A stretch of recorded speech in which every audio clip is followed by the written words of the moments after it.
आज से हम लोग पर्यावरण का जो है कि सीरीज स्टार्ट करेंगे, जिसमें हम लोग पर्यावरण के कंप्लीट नोट्स को जो है कि रिवीजन करेंगे और इसको जो है कि आप लोग नोट भी कर लेंगे। ठीक, ये जो पर्यावरण का नोट्स है इसमें जो है कि 3-4 किताबों का जो है कि निचोड़ कर रख करके बनाया गया इसको, और ये जो है कि इसको आप लोग जो है नोट करेंगे। ये आपके जो है कि नेट के फर्स्ट पेपर में भी काम करेगा और सेकेंड पेपर में भी काम करेगा। जियोग्राफी का एक यूनिट भी है ये, यानी कि फर्स्ट पेपर में आपका 5 क्वेश्चन यहाँ से आता है, और जो 10 क्वेश्चन है पर्यावरण सेगमेंट से सेकेंड पेपर में आपका जो ऑप्शनल ज्योग्राफी भूगोल है वहां पे आता है। तो ये 15 क्वेश्चन आपका यहाँ से आएगा, और ये लगभग जो है कि 100 पेज का नोट्स बनेगा आपका, अगर आप लिखेंगे इसको हाथ से कॉपी से। तो अगर आप इसको लिखते हैं तो अच्छी है, नहीं तो इसका नोट्स भी आपको मिल जाएगा, लेकिन आप लिख लेंगे खुद से नोट्स को तो वो ज़्यादा बेस्ट रहेगा। ठीक, तो अब इसको हम लोग देखते हैं। इसका जो पहला अध्याय है पर्यावरण का जो पहला अध्याय है इसका नाम है पर्यावरण। पर्यावरण के बारे में हम लोग को बेसिक जानकारी इसमें हासिल करना है कि बेसिक जानकारी इसमें क्या होती है, पर्यावरण होता क्या है, पर्यावरण के कितने संगठक हैं, पर्यावरण का मानव के साथ कैसा संबंध है, पर्यावरण का जो है विकास कैसे कैसे शुरू हुआ है। इन सारी चीजों को हम लोग इस पहले अध्याय में देखेंगे। तो देखिए, जो पर्यावरण है, एक संस्कृत में श्लोक है कि परितः आवरण आवरण पर्यावरण, यानी परितः आवरण पर्यावरण का अर्थ क्या होता है। इसका अर्थ होता है कि जो प्रकृति के तत्व हैं जिसमें चारों ओर से जो प्राणी जगत है उसको घेरा हुआ है, उसी को पर्यावरण कहते हैं ना। तो पर्यावरण जो है कि हम या ऐसे साधारण अर्थ में कह सकते हैं कि जो पर्यावरण है वो हमारे आसपास का वह घेरा है जहाँ जीवन के समस्त दशाएं और जो घटक हैं, चाहे जैविक घटक हो, चाहे जो है कि भौतिक घटक हो, चाहे सूक्ष्म घटक हो, चाहे सारी चीजें क्या करती है, एक साथ मिल करके कार्य करती है। यानी कि जो भी पर्यावरण है, पर्यावरण सभी जैविक अजैविक घटकों का एक जटिल युग्म होता है, जो हमारे आसपास के पड़ोस हैं वो सबको जो है कि एक साथ घटित करता है। इसी में पर्यावरण में ही हम लोग है,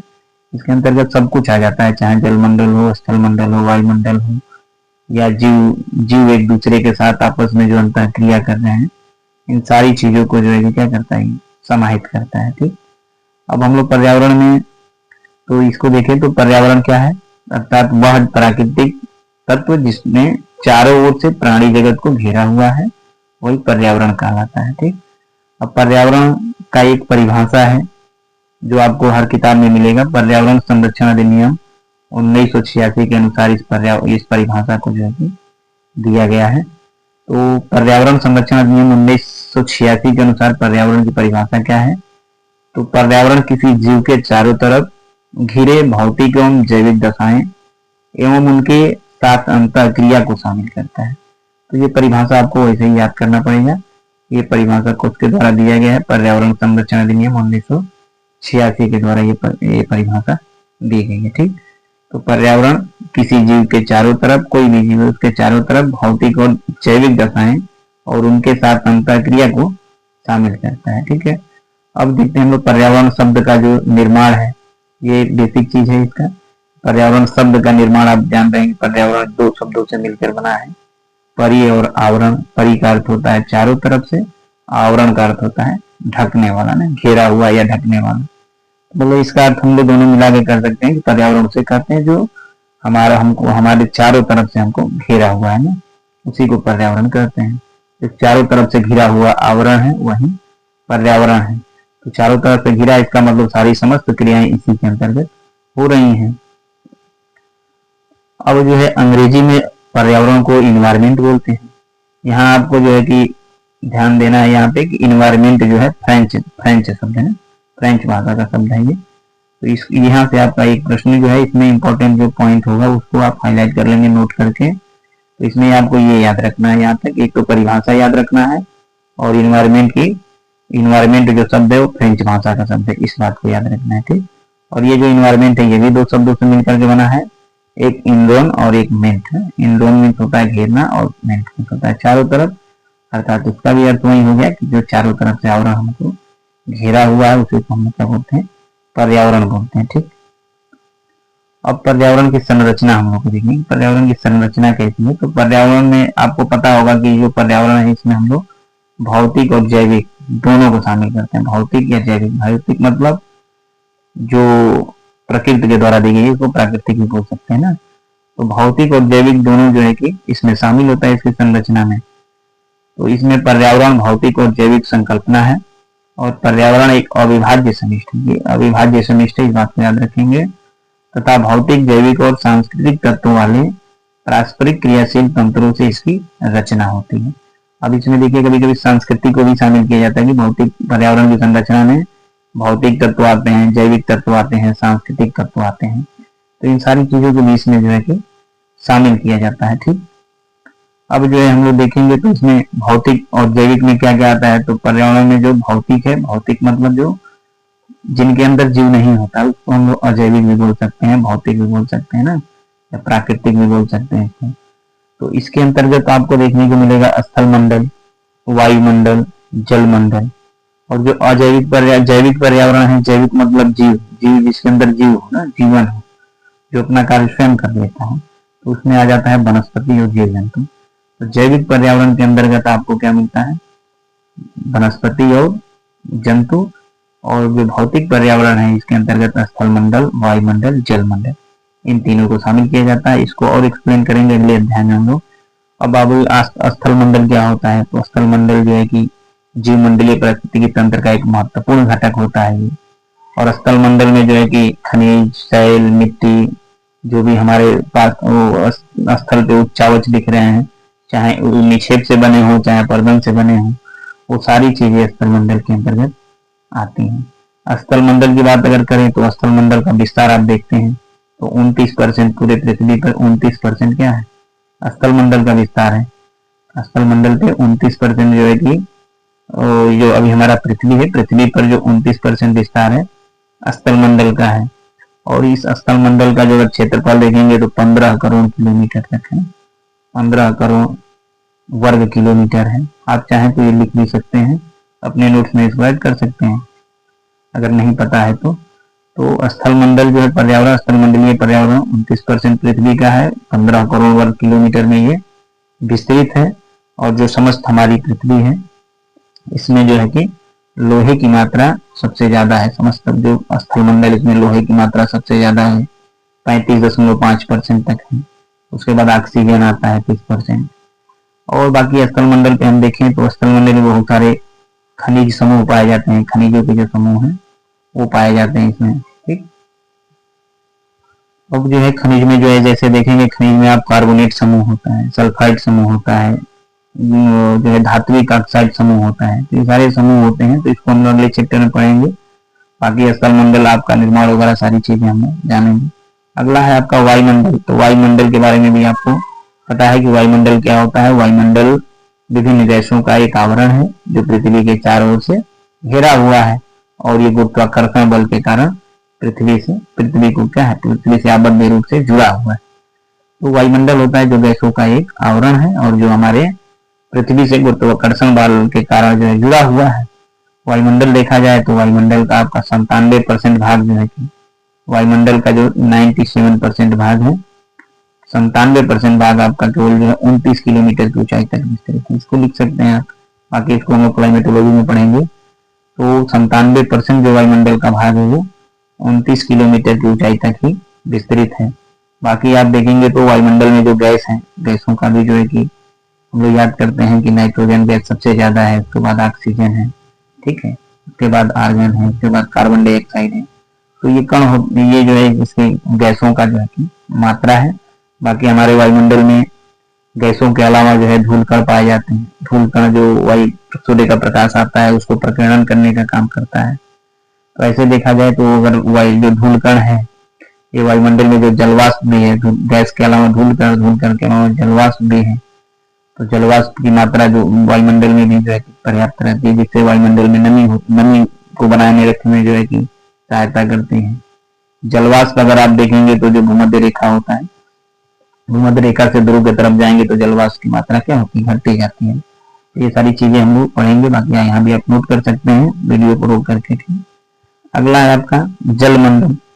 तो जलमंडल जो है कि पृथ्वी पर जान रहे इसकी मात्रा कितनी होती है, तो 71% के लगभग में जो है पृथ्वी पर जलमंडल का विस्तार है।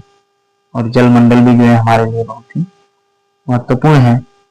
अब देखेंगे हम लोग, तो अब जलमंडल को अगर बांटेंगे आप, तो जलमंडल जब हम लोग पढ़ेंगे समुद्र विज्ञान में, तो वहां पढ़ेंगे कि भूपृष्ठीय जलमंडल होता है, भूमिगत जल होता है, वायुमंडल में भी जल होता है, सागर में जल होता है ना, ये सारी चीजें इसमें शामिल होती है। ठीक, अब जो है कि हम लोग जो है जैविक संगठन देखेंगे, तो वनस्पति और जंतु, जीव जंतु ये सब आते हैं। अब हम लोग आगे देखते हैं, नोट में कुछ लिखा है, ये जरूर आप लिखेंगे और इसको याद करेंगे। नोट में दिया है पर्यावरण एवं वन मंत्रालय का सृजन 17 सितंबर 1985 को किया गया था। ठीक ना, ये फैक्ट है, आपको याद रखना है कि पर्यावरण और वन मंत्रालय है, इसका जो है सृजन कब किया गया था, 1985 में, डेट के साथ 17 सितंबर 1985 को इसका सृजन किया गया है। ठीक, पर्यावरण संरक्षण अधिनियम कब पारित हुआ, तो पर्यावरण संरक्षण अधिनियम 1986 में पारित हुआ है। पर्यावरण संरक्षण अधिनियम कब पारित हुआ, 1986 में।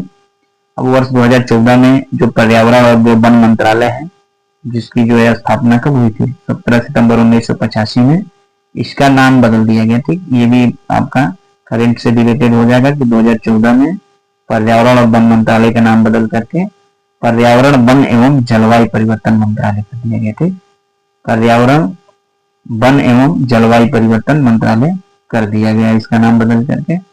और वन्य जीव संरक्षण अधिनियम आपसे पूछता है, वन्य जीव संरक्षण अधिनियम कब आया था, तो ये 1972 में आया था। ठीक, ये चारों जो फैक्ट है आपको हूबहू याद कर लेना है जैसे जैसे दिया हुआ है। ठीक है, तो वन्य जीव संरक्षण अधिनियम कब आया, 1972 में, मैचिंग में भी आ जाता है कभी कभी ना।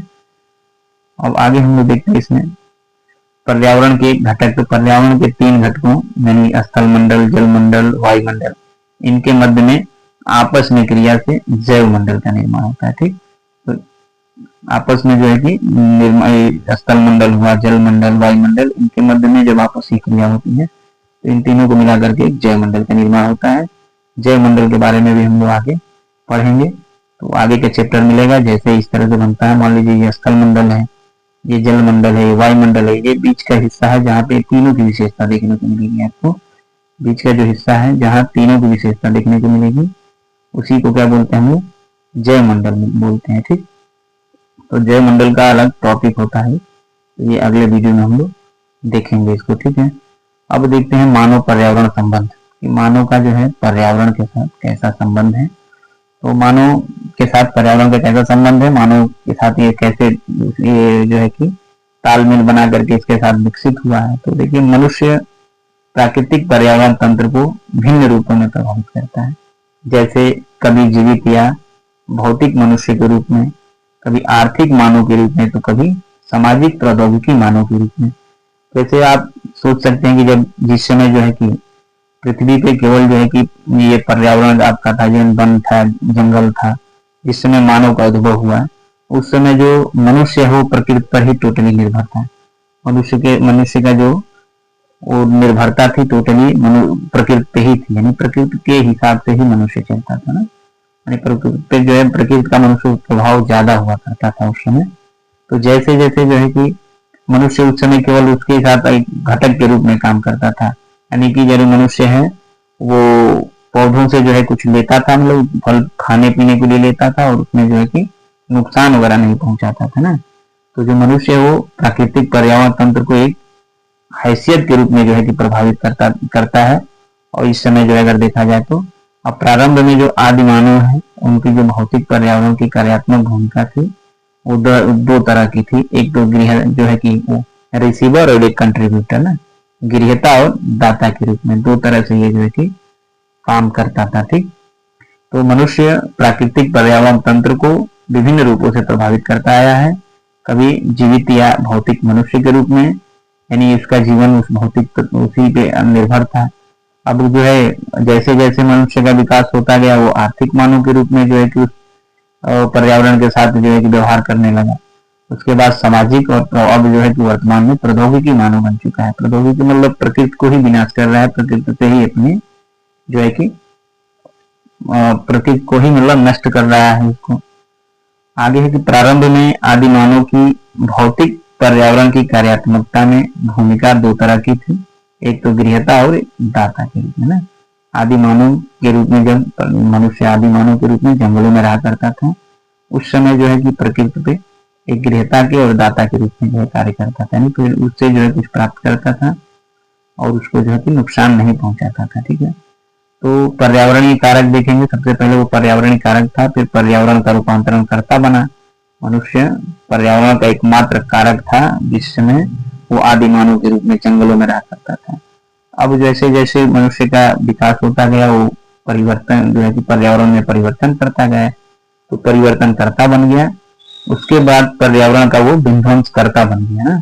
ये क्रम है एक, जो है कि सबसे पहले जो मनुष्य था वो पर्यावरण का कारक था, उसके बाद पर्यावरण में वो रूपांतरण करने लगा, उसके बाद ये पर्यावरण का विध्वंस करता बन गया। मनुष्य जो है पर्यावरण का विध्वंस करता बन गया। ठीक, अब मानव पर्यावरण के बीच बदलते संबंधों के आधार पर इनको 4 भाग में बांट के अध्ययन करते हैं।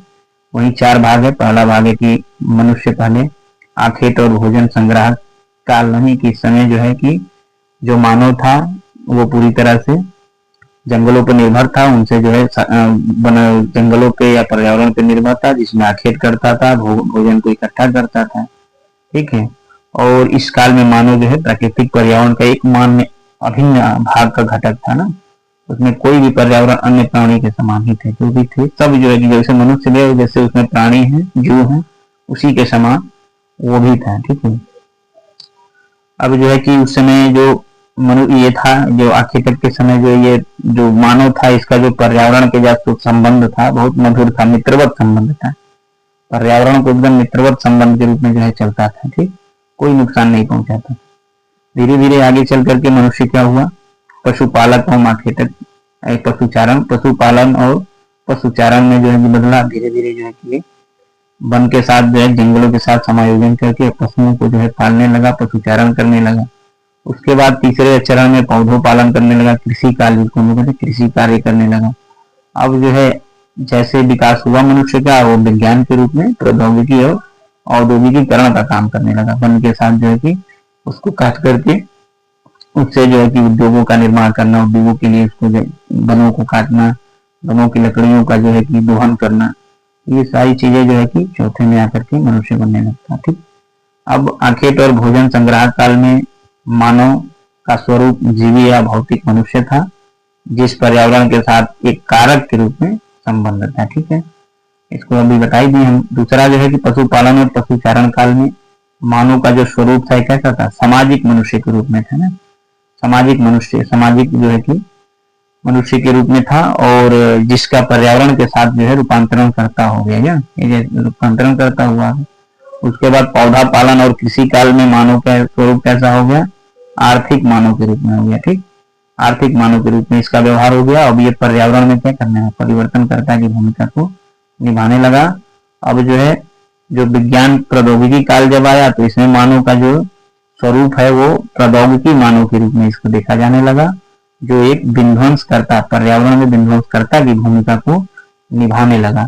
तो इसको अगर हम चार्ट के माध्यम से देखें तो जैसे सबसे पहले क्या था, आखेटक जो काल है, मान लीजिए कि काल जो है कि आखेटक और भोजन वाला काल है। ठीक, पहला तो आखेटक और भोजन काल में जो मनुष्य था, इसका स्वरूप कैसा था, ये जैविक जो है ना, जैविक या भौतिक मनुष्य के रूप में था।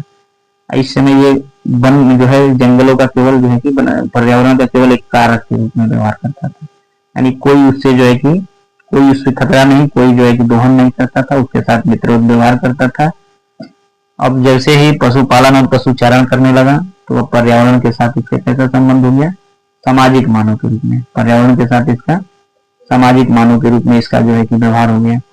अब जो है कि इस समय सामाजिक मानव के रूप में ये पर्यावरण में ये रूपांतरण कर्ता की भूमिका निभाने लगा। ठीक, अब जैसे ही पौधे पालन और कृषि का काम करने लगा, तो पौधा पालन कृषि कार्य का मतलब हो गया कि ये अब आर्थिक मानव के रूप में जो है कि आर्थिक मानव के रूप में जो है कि पर्यावरण के साथ इसका स्वरूप हो गया।